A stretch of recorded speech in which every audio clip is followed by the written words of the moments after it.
اللهم صل على سيدنا محمد یا رب صل وسلم. بسم اللہ الرحمن الرحیم نحمدہ ونصلی علی رسولہ الکریم. آج ہم 28ویں پارے کا رکوع نمبر 9 اور سورہ صف کا پہلا رکوع شروع کریں گے. حسب معمول سورہ صف کے پہلے رکوع کا مختصر لفظی ترجمہ مختصر گرامر کے ساتھ پھر انشاءاللہ اس کی تفسیر ہوگی. اعوذ باللہ من الشیطان الرجیم. بسم اللہ الرحمن الرحیم. سبح للہ ما فی السماوات وما فی الارض. پاکی بیان کرتی ہے ہر وہ چیز جو آسمانوں میں ہے اور ہر وہ چیز جو زمین میں ہے اللہ کی، یعنی اللہ کی پاکی بیان کرتی ہے. وَهُوَ العزیز، اور وہ اللہ زبردست غالب الحکیم حکمت والا ہے.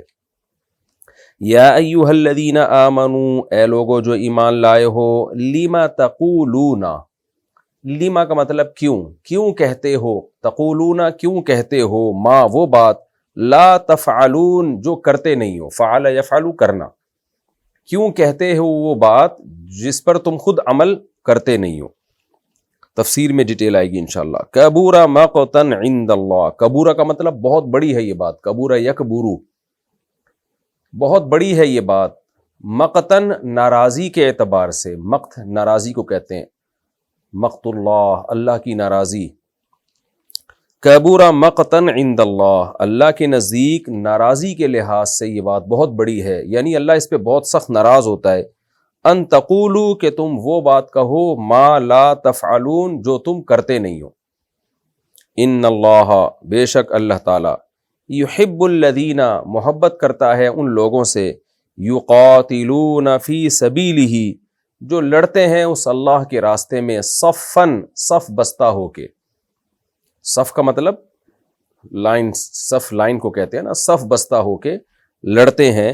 کأنہم گویا کہ وہ بنیان مرصوص، بنیان عمارت کو کہتے ہیں، اور مرصوص رصاص سے نکلا ہے، رصاص سیسے کو کہتے ہیں. مرصوص اس میں مفعول ہے، وہ چیز جس میں سیسا پلایا گیا ہو، یعنی وہ بنیان جو مرصوص ہو، یعنی وہ عمارت جس میں سیسا ڈالا گیا ہو پگھلا کے، تو اس سے عمارت بہت مضبوط ہو جاتی ہے. تو اس طرح وہ یعنی مضبوط عمارت کی طرح ہوتے ہیں اور پھر صف بستہ ہو کے اللہ کی راہ میں لڑتے ہیں، تو اللہ ان لوگوں سے محبت کرتا ہے. وَإِذْ قَالَ مُوسَىٰ، اور اس وقت کو یاد کرو جب موسیٰ نے کہا، لِقَوْمِهِ اپنی قوم سے، یا قومی اصل میں تھا یا قومی، یا حذف ہے یہاں پہ، اے میری قوم. لِمَ تُؤْذُونَنِي، آذا یوذی ایذاءً کا معنی تکلیف دینا. لِمَ تُؤْذُونَنِي تم اذیت کیوں دیتے ہو مجھے. وَقَدْ تَعْلَمُونَ جبکہ تم جانتے ہو، انی رسول اللہ الیکم کہ میں اللہ کا رسول ہوں، الیکم تمہاری طرف، یعنی تمہاری طرف رسول بنا کے بھیجا گیا ہوں. فَلَمَّا زَاغُوا پس جب ان لوگوں نے کجی اختیار کی. زاغا یزیغ، زیغن کا معنی راستے سے ہٹ جانا. جب موسیٰ کو ماننے والے راستے سے ہٹ گئے، موسیٰ کی قوم راستے سے ہٹ گئی، ازاغ اللہ قلوبہم، ازاغ یزیغ ازوغ یزوغ کی طرح، یعنی باب افعال اکرم یکرم. تو ازاغ اللہ قلوبہم، اللہ نے ان کے دلوں کو بھی راستے سے ہٹا دیا، ٹیڑھا کر دیا ان کے دلوں کو. جب یہ خود سیدھے راستے سے ہٹے تو اللہ نے ان کے دلوں کو بھی سیدھے راستے سے ہٹا دیا. واللہ لا یہدی القوم الفاسقین، اور اللہ فاسق قوم کو لا یہدی سیدھا راستہ نہیں دکھاتا، یعنی سیدھے راستے کی رہنمائی نہیں کرتا.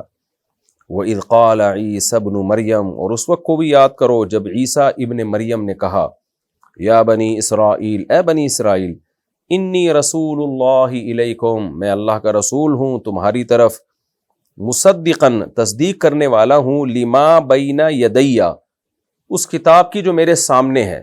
سامنے جو چیز ہوتی ہے وہ پاسٹ میں ہوتی ہے، فیوچر آپ کے سامنے نہیں ہوتا، پاسٹ آپ کے سامنے ہوتا ہے، آپ دیکھ رہے ہوتے ہیں کہ کیا ہوا تھا ماضی میں. تو اس لیے عربی میں ماضی کو ما بین یدیہ اصل میں تھا یدین. ید ہاتھ کو کہتے ہیں، یدینی دو ہاتھ، اور یدیہ یعنی یا کی طرف نسبت کر دی تو نون گر گیا اس میں. تو یدیہ میرے دونوں ہاتھوں کے سامنے، یعنی جو مجھ سے پہلے کتاب گزری ہے میں اس کی تصدیق کرتا ہوں. وہ کون سی کتاب ہے؟ من التورات، یعنی تورات. میں تورات کی تصدیق کرتا ہوں، اس کو سچا قرار دیتا ہوں. وَمُبَشِّرًا اور خوشخبری سنانے والا ہوں، برسول ایک رسول کی، یاتی من بعدی جو میرے بعد آئیں گے، اسمہ احمد ان کا نام احمد ہوگا، فلما جاءہم بالبینات پس جب وہ رسول آ گئے ان کے پاس بالبینات واضح دلائل کے ساتھ، قالوا تو یہ کہنے لگے ھذا سحر مبین یہ تو کھلا ہوا جادو ہے، یعنی رسول کے معجزے دیکھ کے کہنے لگے یہ تو کھلا ہوا جادو ہے۔ ومن اظلم اور اس سے بڑا ظالم کون ہوگا، کس سے بڑا، ممن اس شخص سے بڑا، افترا علی اللہ الکذب جو باندھے اللہ پر جھوٹ۔ دیکھیں افطرا کا معنی ہی جھوٹ باندھنا ہوتا ہے، لیکن جھوٹ کا لفظ جب صراحتاً آگے آ گیا تو افطرا میں جھوٹ کا لفظ نکل گیا تو صرف باندھنے کے معنی میں ہے۔ اس کو صنعت تجرید کہتے ہیں، مجرد خالی کرنا، یعنی افطرا کے لفظ کو جھوٹ کے معنی سے خالی کیا گیا، اس کا پورا معنی تھا جھوٹ باندھنا، تو جھوٹ کے معنی سے خالی کیا گیا اور صرف باندھنے کے معنی میں رہ گیا اور جھوٹ کو الگ سے ذکر کر دیا۔ تو افترا علی اللہ الکذب اس شخص سے بڑا ظالم کون ہوگا جو اللہ پر جھوٹ باندھے، وَهُوَ يُدْعَى إِلَى الْإِسْلَامِ جبکہ اس کو بلایا جا رہا ہو اسلام کی طرف۔ وَاللَّهُ لَا يَهْدِي الْقَوْمَ الظَّالِمِينَ اللہ ایسے ظالموں کو ہدایت نہیں دیتا۔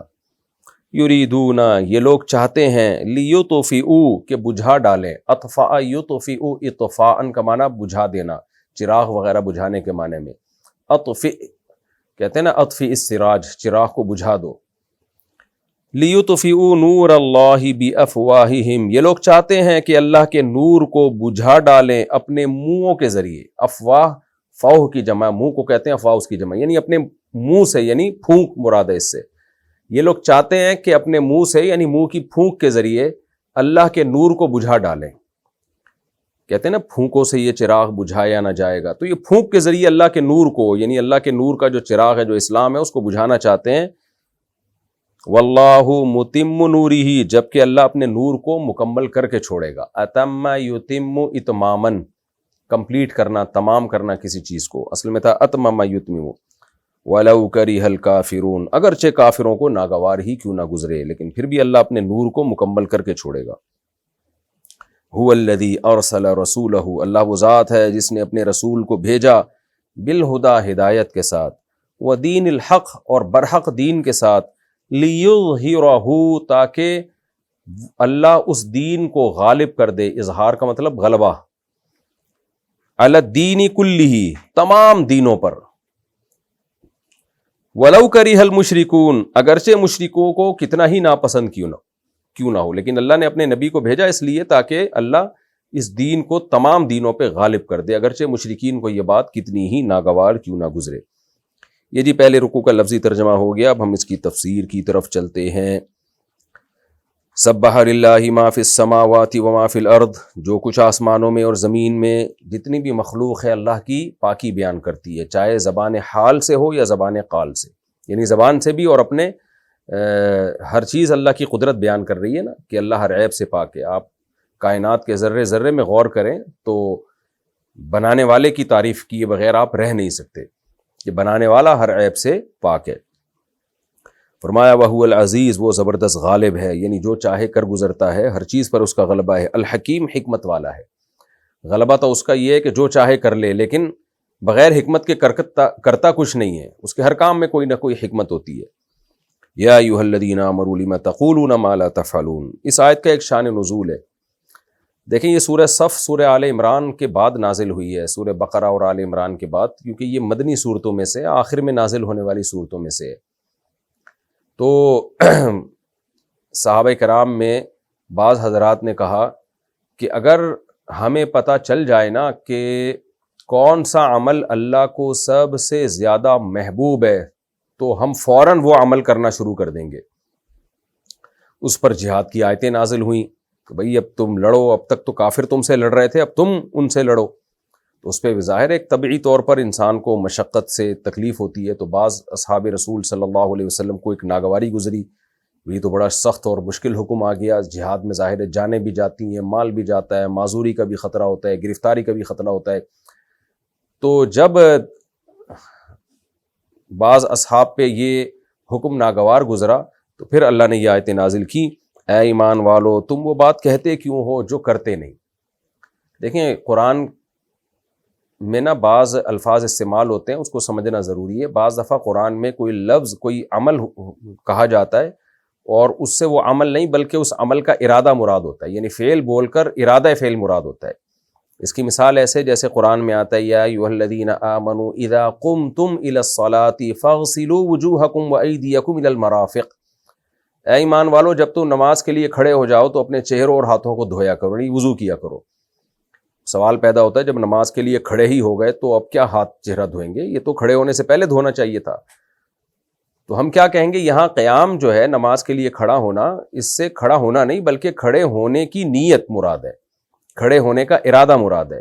یعنی قیام ایک فعل ہے تو فعل بول کر ارادہ فعل مراد ہے کہ جب تم قیام کا ارادہ کرو، یعنی اے ایمان والو جب تم نماز کے لیے کھڑے ہونے کا ارادہ کرو تو تم وضو کر لیا کرو۔ اسی طرح بعض دفعہ قرآن و سنت میں فعل بول کر دعوی فعل مراد ہوتا ہے، یعنی کسی چیز کا دعویٰ کرنا۔ تو اب یہاں قرآن کیا کہہ رہا ہے، اے ایمان والو لما تقولون، ایسی بات کہتے کیوں ہو؟ تو مراد کہنا نہیں ہے، مراد ہے ایسی بات کا دعویٰ کرنا جس پر پھر تم عمل نہیں کر سکتے۔ اس آیت کے دو مطلب نکلتے ہیں نا، میں اور ذرا ڈیٹیل سے بتاتا ہوں۔ ایک مطلب تو یہ نکلتا ہے کہ ایسی بات کہتے کیوں جس پر عمل نہیں کرتے، یعنی بعض لوگ آپ کو اچھی باتوں کی تبلیغ کر رہے ہوں گے، کہہ رہے ہوں گے، لیکن خود ان کا عمل نہیں ہوگا، تو یہ اس آیت میں داخل نہیں ہے، خوب سمجھ لیں۔ اس لیے کہ شریعت میں اگر آپ خود عمل نہیں بھی کرتے تو بھی شریعت میں آپ کو تبلیغ کا حکم ہے کہ بھئی چلو خود عمل نہیں کر رہے لیکن لوگوں کو اچھے کام کی ترغیب تو دے رہے ہیں۔ تو یہ بالکل غلط ہے۔ لوگ کہتے ہیں نا جس کا خود عمل نہ ہو وہ تبلیغ نہ کرے، نہ نہ نہ، اگر آپ کا خود عمل ٹھیک نہیں بھی ہے تو بھی آپ تبلیغ کریں، اس امید پر کہ شاید اس تبلیغ کی برکت سے اللہ آپ کی عمل کو ٹھیک کر دے۔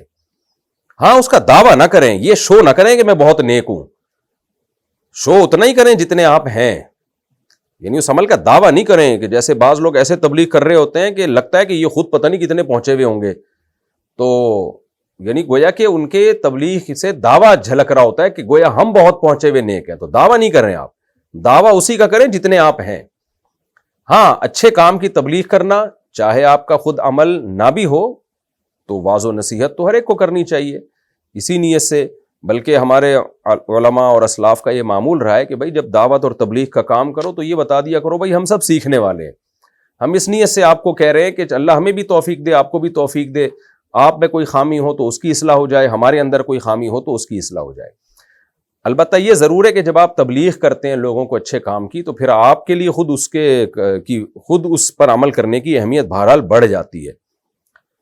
یعنی علماء اس کو یوں اس کا خلاصہ بیان کرتے ہیں کہ اگر آپ اچھا کام نہیں کرتے لیکن اچھے کام کی لوگوں کو تبلیغ کرتے ہیں تو اس کا حل یہ نہیں ہے کہ تبلیغ کرنا چھوڑ دیں آپ یہ کہیں کہ میں چونکہ خود اچھا کر نہیں رہا تو میں لوگوں کو اچھے کام کی تبلیغ کیوں کروں، نہ نہ نہ، تبلیغ کرنا مت چھوڑیں، البتہ خود اچھا کام کرنا اس نیت سے شروع کر دیں کہ بھائی یہ کتنی بری بات ہے کہ میں لوگوں کو تو تبلیغ کر رہا ہوں، خود عمل نہیں کر رہا، تو خود عمل کو فوکس کرنا چاہیے، نہ یہ کہ آپ تبلیغ کرنا ہی چھوڑ دیں۔ آپ تو تبلیغ تو بہرحال کرنی پڑے گی کیونکہ تبلیغ ایک مستقل فریضہ ہے اور خود عمل کرنا ایک مستقل فریضہ ہے، تو ایک فرض کی وجہ سے دوسرا فرض نہیں چھوڑا جائے گا۔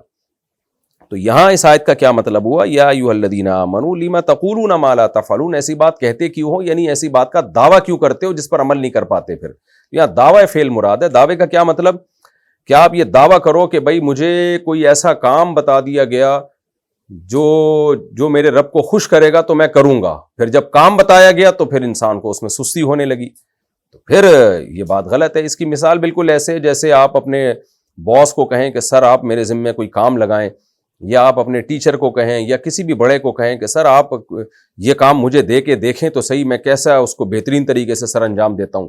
اب جب اس نے آپ کے ذمے کام لگایا اب آپ کر نہیں رہے تو وہ یہی کہے گا نا یار تم نے ایسی بات کا دعویٰ کیا کیوں تھا جو تم سے ہو نہیں رہا، دعویٰ ہی نہ کرتے تم۔ تو یہ ہے اس آیت کا مطلب کہ اے ایمان والو ایسی بات کے دعوے مت کیا کرو کہ پھر تم سے اس پر پوری طرح سے عمل نہ ہو سکے۔ تو صحابہ کرام نے یہ کہا تھا کہ جو عمل اللہ کو سب سے زیادہ محبوب ہے اگر ہمیں پتہ چل گیا تو ہم وہ عمل لازمی کریں گے، یہ ان کا جذبہ تھا، اللہ کی رضا کا ایک جذبہ تھا۔ تو اللہ نے بتا دیا بھائی اگر تم جاننا چاہتے ہو اللہ کو کون سا عمل محبوب ہے تو اللہ کو تو یہ سب سے زیادہ محبوب ہے. اللہ کی راہ میں سیسا پلائی ہوئی دیوار اور عمارت کی طرح صف بستہ ہو کے لڑو، ایسے کہ ہل نہ پاؤ اپنی جگہ سے، اتنی استقامت دکھاؤ. تو اس پہ بعض حضرات کو ایک طبعی طور پر جو انسان کی ایک فطرت ہے، ایک بشری تقاضا ہے، تو ایک طبعی ناگواری گزری جس پہ قرآن کی آیت نازل ہوئی کہ نا نا نا نا نا اب تم نے یہ لڑنا ہے. اور الحمدللہ پھر صحابہ کرام لڑے اور آپ دیکھیں پوری دنیا میں ان کو اللہ نے غلبہ عطا فرمایا. اے ایمان والو لما تقولون ما لا تفعلون، ایسی بات کا دعویٰ کیوں کرتے ہو جس پر خود عمل پھر کر نہیں پاتے. کبر مقتا عند اللہ، اللہ کے نزدیک یہ بات بہت بڑی ہے، یعنی بہت ناگواری کا ذریعہ ہے اللہ کی یہ بات، یعنی اللہ کے نزدیک یہ بات بہت ہی ناراضی کا ذریعہ ہے. ان تقولوا ما لا تعلمون، کہ تم وہ ان باتوں کا دعویٰ کرو جس پر لا تفعلون، جس پر پھر عمل نہ کرو تم. آج بھی اس آیت کا مصداق ہو سکتا ہے کہ آپ اپنے آفیسر سے کہہ رہے ہو سر جنگ کا حکم دیں، ہم لڑیں گے، اور اس نے آپ کے جذبات کو دیکھ کے آرڈر دیا، پھر آپ لڑ نہیں پا رہے، تو ظاہر ہے کتنا ایک غصہ آئے گا آفیسر کو اور جو بھی امیر ہے، ذمہ دار ہے، کمانڈر ہے، کہ بھئی آپ کے جذبے کو دیکھتے ہوئے تو میں نے آرڈر دیا تھا، اب آپ کیوں نہیں کر پا رہے یہ کام. آگے اللہ فرماتے ہیں اگر تم یہ پوچھنا چاہتے ہو کہ اللہ کو سب سے زیادہ محبوب عمل کون سا ہے تو آؤ ہم بتاتے ہیں. ان اللہ یحب الذین یقاتلون فی سبیلہ، اللہ محبت کرتا ہے ان لوگوں سے جو اس کی راہ میں لڑتے ہیں صفن، صف بستہ ہو کے. صف بستہ کا تذکرہ کیوں کیا؟ کہ انفرادیت میں کوئی قوت نہیں ہے. جہاد انڈیویجولی نہیں ہوتا کہ کوئی آدمی جا کے ادھر بم رکھ کے آ جائے، کوئی ادھر پھٹ کے آ جائے، کوئی ایسا. تو ایک گروہ ہونا چاہیے، ایک امیر ہونا چاہیے، ایک پاور ہونی چاہیے، اور پھر سب کا آپس میں لنک ہونا چاہیے. تو صف یہ ڈسپلن کی طرف اشارہ ہے. ہمیشہ صف بستہ ہو کے جنگ نہیں لڑی جاتی، گوریلا وار تو بغیر صف بستہ ہو کے لڑی جاتی ہے. تو یہ صف میں اشارہ ہے ڈسپلن کی طرف کہ آپس میں ان کا لنک ہونا چاہیے، ایک ڈسپلن ہونا چاہیے. آج ماہرین کیا کہتے ہیں جنگ کے، کہ جنگ میں طاقت اور ویپن اور قوت سے زیادہ اسٹریٹجی کا بڑا دخل ہوتا ہے. کہ پوری جو آپ کی فوج ہے، ایئر فورس ہے، آرمی ہے اور نیوی ہے، ان کا آپس میں ایک مضبوط لنک ہو، اور ہر شخص کا آپس میں ایک مضبوط لنک ہو. تو یہ اس لنک کی طرف اشارہ ہے صفن سے. اور فرمایا کأنہم بنیان مرصوص، گویا کہ وہ ایک عمارت کی طرح ہے. دیکھیں دیوار کا نہیں بتایا، عمارت، کیونکہ عمارت کا بھی آپس میں ایک لنک ہوتا ہے. ایک کھلا میدان ہے، چار دیواری کھڑی کر دی آپ نے، تو اس میدان کا آپس میں کوئی لنک نہیں ہوتا. لیکن عمارت میں کیا ہوتا ہے، کوئی بھی جب عمارت بنائی جاتی ہے تو اس میں جتنے بھی لوازمات ہیں، یعنی جتنی بھی اس عمارت کے پارٹس ہیں، وہ سب کا ایک دوسرے کے ساتھ لنک ہوگا. مثال کے طور پر ایک گھر، ایک عمارت ہے، اس میں کچن بھی ہوگا، واش روم بھی ہوگا، بیڈ روم بھی ہوگا، مہمانوں کا ایک کمرہ الگ سے مہمانوں کا ہوگا، ایک لاؤنج ہوگا، ایک پارک ہوگا، ایک سوئمنگ پول ہوگا. ایک مثال دے رہا ہوں میں کہ وہ سب آپس میں لنک ہوں گے. اس کے بغیر ایک اچھا گھر وجود میں آ نہیں سکتا. یا پلے ایریا ہوگا، اس میں دھوپ کی جگہ ہوگی، وینٹیلیشن کا انتظام ہوگا. تو عمارت وہ سب آپس میں ایک مربوط ہوتی ہے، تب وہ عمارت بنتی ہے. تو اللہ نے بھی یہاں کہا کأنہم بنیان، گویا کہ وہ ایک عمارت کی طرح ہے. یعنی پوری مجاہدین کی ایک جماعت عمارت کی طرح ہے. کسی کے ذمہ کوئی کام ہے، کسی کے ذمہ کوئی کام ہے، کسی کے ذمہ کوئی کام ہے. اور یہ الگ الگ نہیں ہے بلکہ ان کا آپس میں ایک ربط بھی ہے، اور اتنا مضبوط ربط ہے ان کا آپس میں، گویا کہ یہ سیسا پلائی ہوئی دیوار ہے جس کو ایسے جوائنٹ جوڑ دیا گیا ہے جو الگ نہیں ہو سکتے. یعنی ایسا نہیں ہو سکتا کہ عمارت کا ایک حصہ کام کر رہا ہے، دوسرا حصہ اس کو سپورٹ ہی نہیں کر رہا. تو جو اللہ کی راہ میں لڑنے والے مجاہدین ہیں وہ بھی آپس میں ان کا بھی ایک لنک ہوتا ہے، اور ایسا ان کو جوڑا ہوا ہوتا ہے، ایسے جڑے ہوئے ہوتے ہیں کہ ان کے قدم کو میدان جنگ سے اکھاڑا نہیں جا سکتا. ایک فریق کو اگر کمزور پڑتا ہے تو دوسرا اس کی مدد کرتا ہے. تو بہت زبردست آیت ہے. فرمایا ان اللہ یحب الذین یقاتلون فی سبیلہ صفا، یعنی اس میں اشارہ بھی دے دیا اللہ نے کہ مسلمانوں کو اپنی فوج اس طرح سے تیار کرنی پڑے گی تو جا کے تم دشمن کے مقابلہ پھر کر سکتے ہو، اور پھر بنیان مرصوص کی طرح، سیسا پلائی ہوئی عمارت کی طرح تمہیں وہاں پہ ڈٹنا ہے اور میدان جنگ میں کھڑے رہنا ہے. اللہ محبت کرتا ہے ان لوگوں سے جو اس کی راہ میں لڑتے ہیں صف بستہ ہو کر، گویا کہ وہ سیسا پلائی ہوئی دیوار ہیں.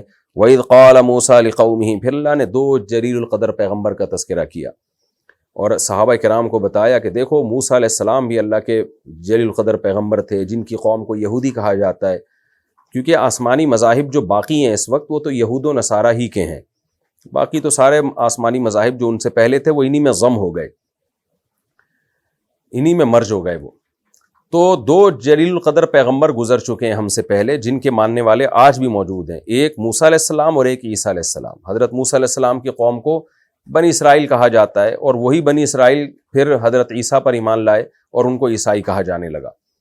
تو اللہ کہتے ہیں دیکھو بنی اسرائیل نے کیسے موسیٰ علیہ السلام کو ستایا، اور عیسیٰ علیہ السلام کے ماننے والوں نے بھی عیسیٰ علیہ السلام کو ستایا، تو تم نے محمد صلی اللہ علیہ وسلم کو ایسے نہیں ستانا، بلکہ یہ وہ نبی ہیں جن کی پچھلی کتابوں میں بشارتیں ہیں، تم نے نبی کے حکم پر جہاد کرنا ہے اور میدان میں ڈٹ کے لڑنا ہے تم نے، کیونکہ آپ صلی اللہ علیہ وسلم کے بعد کوئی نبی نہیں آئے گا، اور تم نے وہ کردار ادا کرنا ہے جو عیسیٰ علیہ السلام کے حواریوں نے کیا تھا، جس کا اگلے رکوع میں انشاءاللہ تذکرہ ہوگا کہ عیسیٰ علیہ السلام کے بھی کچھ حواری تھے جو بہت مخلص لوگ تھے، جو شدید ترین مخالفت کے باوجود حضرت عیسیٰ کے ساتھ ڈٹے رہے ہیں آخر تک، اور پھر اللہ نے انہی کو غلبہ عطا کیا۔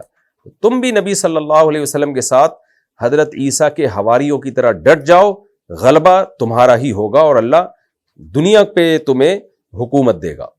تو یہ ہے ان آیتوں کا خلاصہ۔ تو اللہ فرماتے ہیں وَإِذْ قَالَ مُوسَىٰ لِقَوْمِهِ، اس وقت کو یاد کرو جب موسیٰ علیہ السلام نے اپنی قوم سے کہا یا قومی، اے میری قوم، لِمَ تُؤْذُونَنِی، تم مجھے کیوں اذیت دیتے ہو؟ کتنی اذیت دی، سورہ بقرہ میں گزر چکا ہے، بات بات پر حضرت موسیٰ کی بنی اسرائیل جو تھے نافرمانی کیا کرتے تھے۔ فرمایا وَقَدْ تَعْلَمُونَ أَنِّی رَسُولُ اللَّهِ إِلَيْکُمْ، تم جانتے بھی ہو کہ میں اللہ کا رسول ہوں جو تمہاری طرف پیغمبر بنا کے بھیجا گیا ہوں۔ اللہ کہتے ہیں جب بنی اسرائیل باز نہ آئے، فَلَمَّا زَاغُوا، جب وہ راستے سے ہٹ گئے، أَزَاغَ اللَّهُ قُلُوبَهُمْ، تو اللہ نے ان کے دلوں کو ہی ٹیڑھا کر دیا۔ یہ برائی کا ایک سبب ہے کہ جب انسان برائی کرتا ہے نا، گناہ کرتا ہے، پیغمبر کی نافرمانی کرتا ہے، تو شروع میں اس کا ضمیر اسے ملامت کرتا ہے، اس کا دل کہتا ہے کہ میں غلط کر رہا ہوں، لیکن جب گناہ کرتا رہتا ہے تو دل ہی ٹیڑھا ہو جاتا ہے، پھر اسے ان لوگوں پر تعجب ہوتا ہے جو گناہ کرتے نہیں ہیں، جو برائی کرتے نہیں ہیں، یعنی اس کا دل خراب ہو گیا۔ اللہ اس عذاب اور آفت سے ہم سب کو بچائے۔ تو اللہ کہتے ہیں جب وہ سیدھے راستے سے ہٹ گئے تو اللہ نے ان کے دلوں ہی کو ٹیڑھا کر دیا کہ اب تمہیں اچھا کام سمجھ میں ہی نہیں آئے گا، اب تمہیں برائی ہی سمجھ میں آئے گی۔ واللہ لا یہدی القوم الفاسقین، اللہ ایسے فاسقوں کو ہدایت نہیں دیتا، یعنی سیدھے راستے کی توفیق نہیں دیتا جو پیغمبروں کی نافرمانی کر کر کے جن کے دل مکمل سیاہ ہو چکے ہوں۔ یہاں توفیق نہ دینے کا مطلب ہے ان کے دل میں حق کو قبول کرنے کی صلاحیت ہی ختم ہو جاتی ہے۔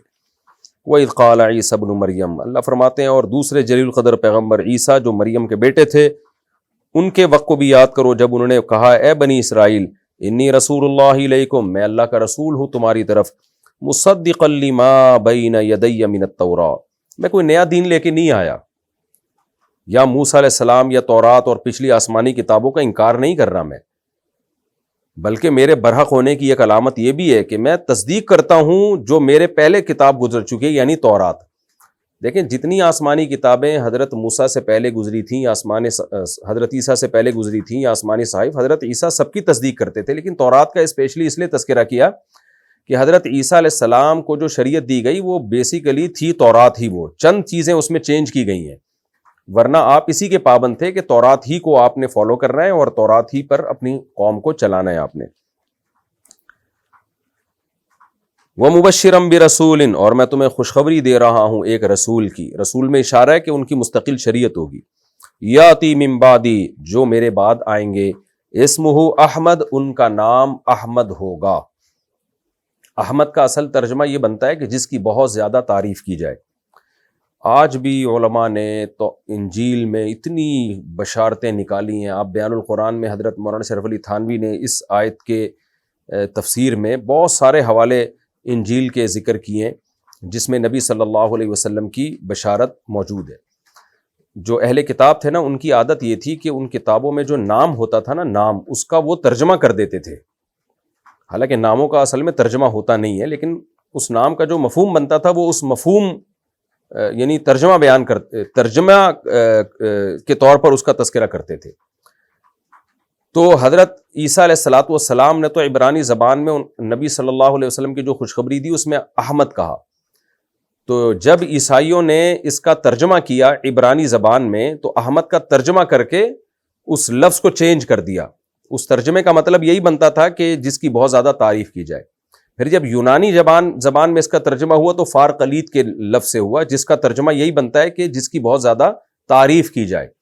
تو آج بھی یہ لفظ احمد کے نام سے نہ بھی ہو تو اس احمد کا جو ترجمہ بنتا ہے اس ترجمے کے نام سے آج بھی انجیل میں نبی صلی اللہ علیہ وسلم کی خوشخبریاں اور بشارتیں موجود ہیں.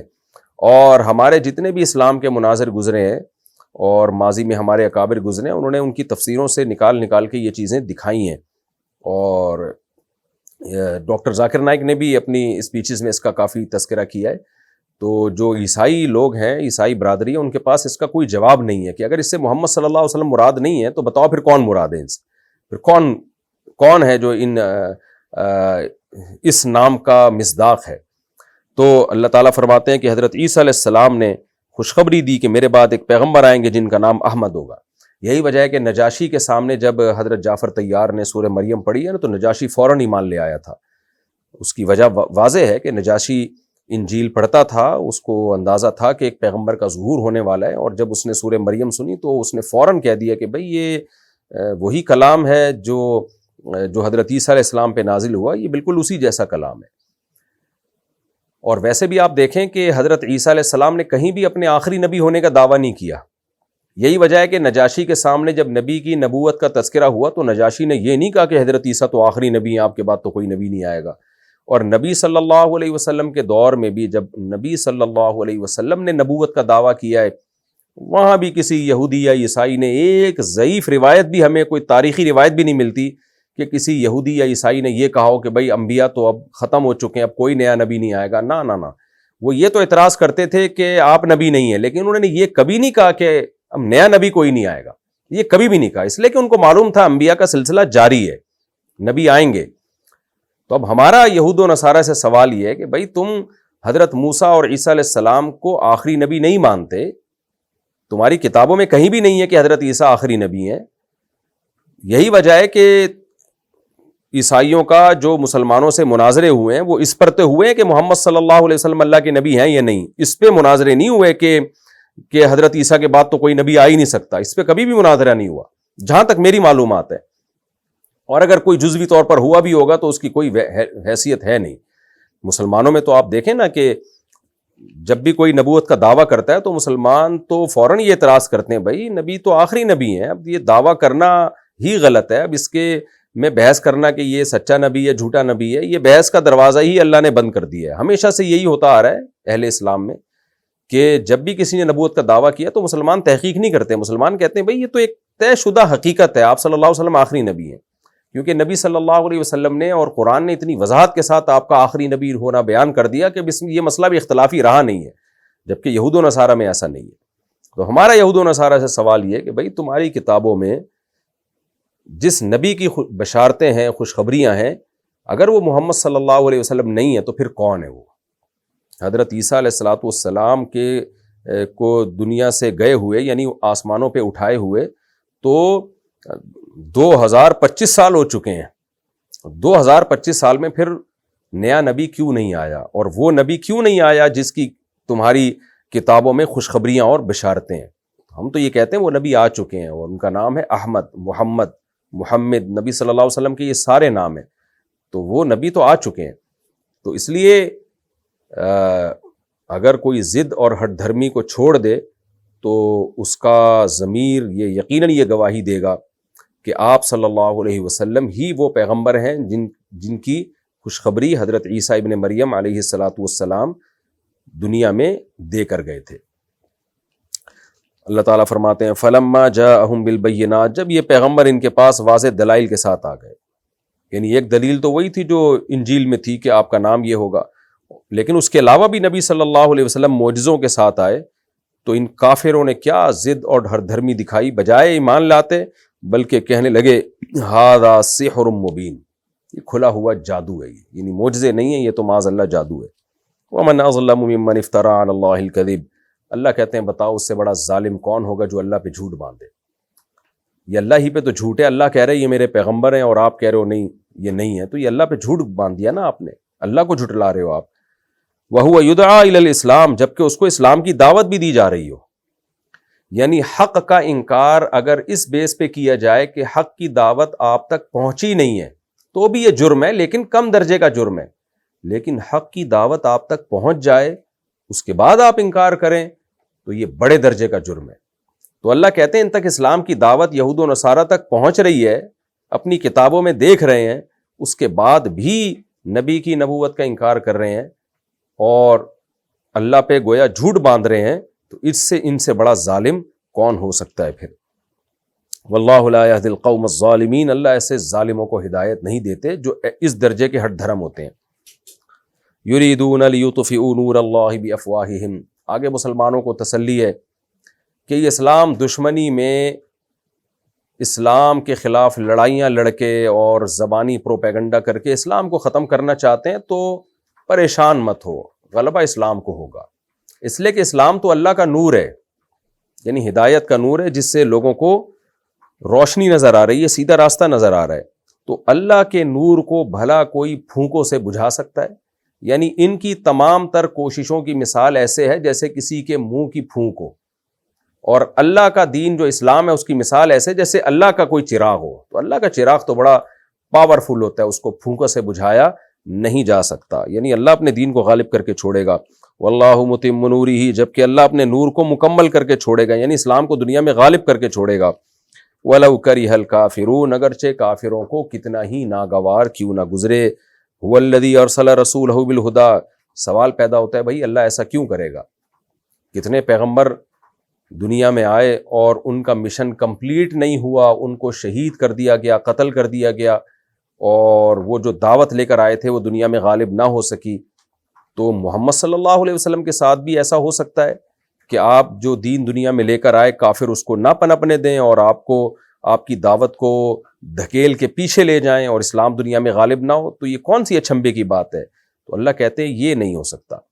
پچھلے انبیاء پر محمد صلی اللہ علیہ وسلم کو قیاس نہ کیا جائے، اس لیے کہ آپ آخری نبی ہیں اور اللہ نے آپ کو جو بھیجا ہے اس بھیجنے کا مقصد صرف دین کی دعوت نہیں ہے بلکہ اس دین کو دنیا میں غالب کرنا بھی ہے.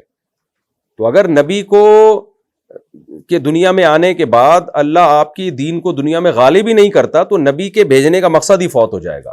تو یہ ہمارے نبی صلی اللہ علیہ وسلم کی فضیلت ہے کہ آپ کے آنے کے بعد اب آپ کا دین دنیا میں غالب ہو کے رہے گا. تو اللہ فرماتے ہیں هو الذی ارسل رسولہ بالہدی، اللہ وہ ذات ہے جس نے اپنے رسول کو ہدایت کے ساتھ ودین الحق اور دین برحق کے ساتھ بھیجا، لیظہرہ علی الدین کلی، تاکہ اس دین کو تمام دینوں پہ غالب کر دیں. تو یہ غلبہ ہو کے رہے گا. دیکھیں غلبہ دو طرح سے، دیکھیں یہ ایک بڑی معجزے والی آیت ہے، یعنی اس میں ایک بڑی بشارت ہے کہ ایسا نہیں ہوگا کہ سارے دین دنیا میں ختم ہو جائیں، دین باقی رہیں، بہت سارے مذاہب دنیا میں رہیں گے، سپیریئر اسلام ہوگا. سپیریئر اسلام کا کیا مطلب؟ جہاد کے ذریعے بھی اسلام کا دنیا میں غلبہ ہوگا اور دلائل کی دنیا میں بھی اسلام دنیا میں غالب ہوگا.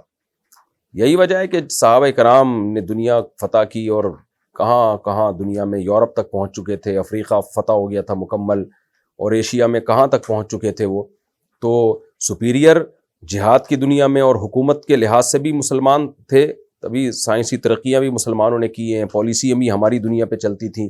تو اب جا کے قرب قیامت میں جیسے کہ حدیث میں آتا ہے مسلمان کچھ وقت کے لیے مغلوب ہوں گے، پھر یہ غلبہ دوبارہ حضرت عیسیٰ علیہ السلام کے دور میں ہوگا. تو یہ تو اب ہوا ہے، ورنہ تو اسلام صدیوں تک دنیا میں غالب رہا ہے اور دلائل کی دنیا میں بھی غالب، دلائل کی دنیا میں تو آج بھی غالب ہے. آپ اسلام کو کسی اور مذہب سے کمپیئر کریں تو کوئی مذہب اسلام کی ٹکر کا ہے ہی نہیں. اسلام کی تعلیمات دیکھ لیں اور اسلام کے احکام دیکھ لیں آپ. تو اللہ کہتے ہیں یہ ایسا نہیں ہوگا کہ کافر پھونکوں سے یہ چراغ بجھا دیں گے. اللہ نے محمد صلی اللہ علیہ وسلم کو دنیا میں بھیجا اس لیے تاکہ اسلام کو تمام دینوں پہ آپ غالب کر دیں، سپیریئر اسلام ہی ہوگا. وَلَوْ كَرِهَ الْمُشْرِكُونَ، اگرچہ مشرکوں کو یہ کتنا ہی ناپسند کیوں نہ ہو، مشرکوں کو اچھا نہ لگے تو بھی اللہ یہ کر کے چھوڑے گا. یہ رکوع الحمدللہ ہمارا کمپلیٹ ہو گیا. اب ہم اگلے رکوع کی طرف چلتے ہیں.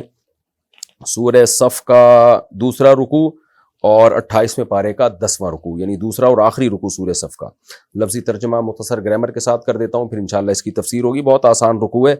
یا ایھا الذین آمنوا، اے لوگو جو ایمان لائے ہو، ہل ادلکم، کیا ہم تمہیں دلالت کریں، دل یدل دلالتاً، دلالت کرنا، رہنمائی کرنا، کیا ہم تمہاری رہنمائی کریں، اعلیٰ تجارت، ایک ایسی تجارت کی طرف، تنجیکم، جو تمہیں نجات دے دے گی، انجا ینجی، انجان کا معنی نجات دینا، من عذاب علیم، دردناک عذاب سے۔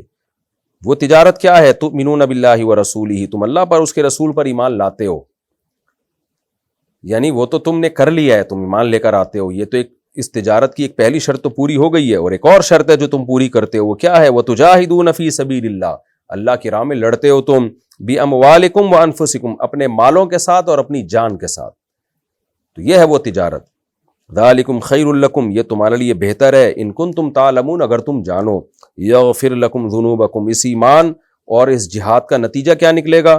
اللہ تمہارے گناہوں کو معاف کرے گا، ویدخلکم جنات، اور داخل کرے گا تمہیں ایسے باغات میں، تجری من تحتها الانہار، جن کے نیچے نہریں بہتی ہوں گی، ومساکن، اور ایسے مسکنوں میں، رہائش گاہوں میں، مسکن کی جمع مساکن، ایسی رہائش گاہوں میں داخل کرے گا، طیبۃ، جو بڑی پاکیزہ اور خوشنما ہوں گی، اٹریکٹیو ہوں گی، فی جنات عدن، ہمیشگی کے باغات میں ہوں گی، یعنی ایسے باغات جو ہمیشہ رہیں گے، ان کے اندر وہ محلات ہوں گے جن میں تمہیں داخل کرے گا۔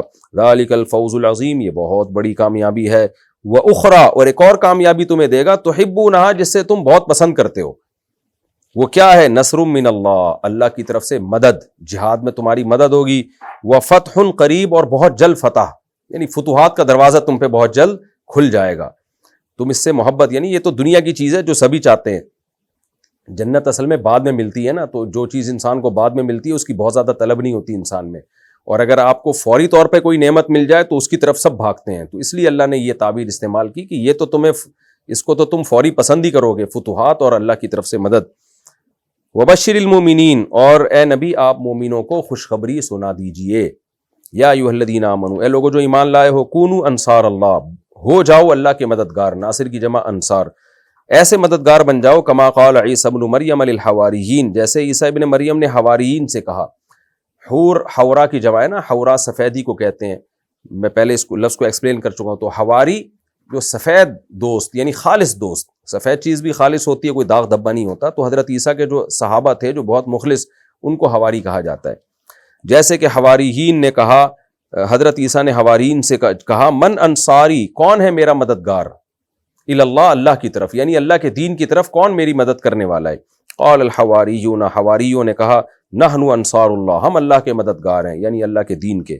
فآمنت طائفۃ من بنی اسرائیل، اس کے نتیجے میں کیا ہوا؟ بنی اسرائیل کی ایک جماعت ایمان لے آئی، یعنی ان حواریوں کے حوصلے کو دیکھ کر اور ان کی کوششوں کو دیکھ کر، وکفرت طائفہ، اور ایک جماعت نے انکار کر دیا، حضرت عیسیٰ پہ ایمان نہیں لے کر آئی۔ فأیدنا الذین آمنوا، پس ہم نے طاقت دی ان لوگوں کو جو ایمان لائے، علی عدوہم، ان کے دشمنوں پر، یعنی مدد کی ہم نے، اور ایمان والے غالب آ گئے۔ فاصبحوا، پس ہو گئے وہ ظاہرین، غالب، اصبح یصبح کا معنی ہو جانا، پس وہ غالب آ گئے جو حضرت عیسیٰ کے حواریین تھے۔ آسان ہے، جلدی سے تفسیر بھی کر دیتا ہوں۔ تو سورت جہاں اللہ نے شروع کی تھی اسی پہ ختم کی ہے، کہ ایمان والے اللہ کی راہ میں صف بستہ ہو کے لڑتے ہیں، اللہ کو یہ عمل بہت محبوب ہے، تو اللہ ترغیب دے رہا ہے اہل اسلام کو جہاد کی، قیامت تک جو بھی جہاد ہوگا، جہاں بھی جہاد ہوگا، یہ سب یہ آیتیں ان مجاہدین کے لیے ہیں اصل میں، کہ اللہ کہتے ہیں مجاہد اصل میں ایک تجارت کر رہا ہے اللہ سے، بزنس کر رہا ہے، جس میں اپنی جان اور مال لگاتا ہے، یعنی اس بزنس میں اس کی انویسٹمنٹ کیا ہے؟ اس کی جان اور اس کا مال، اور آؤٹ پٹ کیا ہے اس کا، جو پروفٹ ہے وہ کیا ہے؟ وہ ہے جنت۔ تو اللہ کہتے ہیں آؤ، کون ہے میرے ساتھ یہ بزنس کرتا ہے؟ کیسی زبردست ترغیب ہے۔ اے ایمان والو، کیا میں تمہیں ایسی تجارت نہ بتاؤں جو تمہیں دردناک عذاب سے بچا لے؟ کیا مطلب؟ مجاہد کے گناہ بہت تیزی سے معاف ہوتے ہیں، حدیث میں آتا ہے، من قاتل فواق ناقۃ وجبت لہ الجنہ، عرب میں عادت تھی اونٹنی کا دودھ نکالتے تھے، تھوڑی دیر کے لیے اس کو چھوڑتے تھے تاکہ دودھ تھنوں میں دوبارہ آ جائے، وہ چند منٹ ہوتے تھے، وہ بلکہ شاید چند سیکنڈ ہوتے تھے، تو اس کو فواق ناقہ کہتے ہیں، اونٹنی کے دودھ دھونے کے درمیان کا وقفہ۔ حدیث میں آتا ہے جو اتنا سا ٹائم بھی خدا کی راہ میں لڑا نا، جان ہتھیلی پر رکھ کر لڑ لیا وہ، تو اللہ اس کے لیے جنت کو لازم کر دیتے ہیں، کیونکہ اللہ قدردان ہے، جو اللہ کے لیے قربانی دے رہا ہے، یہ کیسے ہو سکتا ہے اللہ اس کے عمل کی قدر نہ کرے؟ تو اور گناہ اس کے بہت کثرت سے معاف ہوتے ہیں، شہید کے خون کا قطرہ حدیث میں آتا ہے بعد میں زمین پہ گرتا ہے، اللہ اس کے گناہوں کو پہلے معاف کرتے ہیں. تو اللہ فرماتے ہیں میں تمہیں ایسی تجارت نہ بتاؤں جو تمہیں دردناک عذاب سے بچا لے, یعنی تمہارے گناہوں کو معاف کر کے. تؤمنون باللہ ورسولہ, اللہ اس کے رسول پر ایمان لاؤ اور اللہ کی راہ میں جہاد کرو اپنے مال اور جان کے ساتھ. ذالکم خیر لکم ان کنتم تعلمون, اگر تم جانو تو یہ تمہارے لیے بہت بہتر ہے. کیونکہ کچھ صحابہ گھبرا گئے تھے اور ان کو ناگوار گزرا تھا نا جہاد کا حکم, تو اللہ ان کو ترغیب دے رہے ہیں کہ اس میں تمہاری بہتری ہے, اس کے فائدے زیادہ ہیں, نقصان کچھ بھی نہیں ہے اس میں. تو دنیا کا وقتی طور پہ تمہیں کچھ نقصان نظر آتا ہے اس میں. یغفر لکم ذنوبکم, وہ فائدے کیا ہیں, تمہارے گناہ اللہ معاف کرے گا. ویدخلکم جنات تجری من تحتها الانہار, اور اگر تم شہید ہو گئے تو ایسے باغات میں داخل کرے گا جن کے نیچے نہریں بہتی ہیں.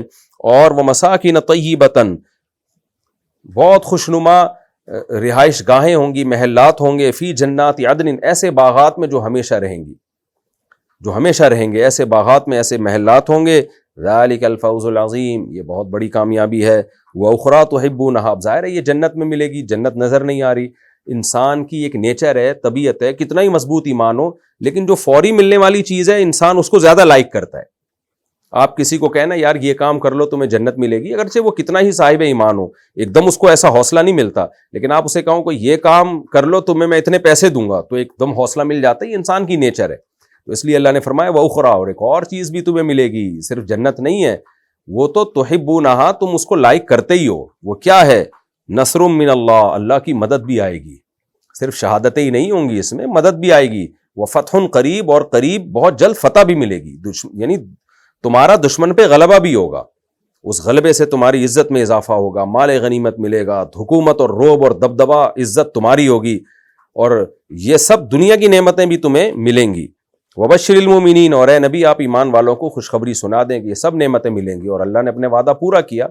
آج بھی اگر ہم مظلوم کی مدد کے لیے کھڑے ہو جائیں اور دین حق کی مدد کے لیے کھڑے ہو جائیں, اللہ کی راہ میں جہاد کریں, اور ان اصولوں کے مطابق جو قرآن و سنت نے بیان کیے ہیں کہ پہلے پوری تیاری ہو, اعدوا لہم ما استطعتم من قوہ پر عمل ہو, صف بستہ ہوں, آپس میں لنک ہو, اور اللہ کی نافرمانی نہ کریں, ان اصولوں پر کھڑے ہوں, تو آج بھی اللہ ہماری مدد کرے گا اور ہمیں اللہ غلبہ عطا فرمائے گا. فرمایا کہ مومنین کو آپ خوشخبری سنا دیں. پھر آگے اللہ تعالیٰ صحابہ کو ترغیب دے رہے ہیں کہ حضرت عیسیٰ علیہ السلام کے حواریوں کی طرح تم بھی ہو جاؤ, کیونکہ حضرت عیسیٰ علیہ السلام کے حواریوں نے مخالفت میں حضرت عیسیٰ کا ساتھ دیا.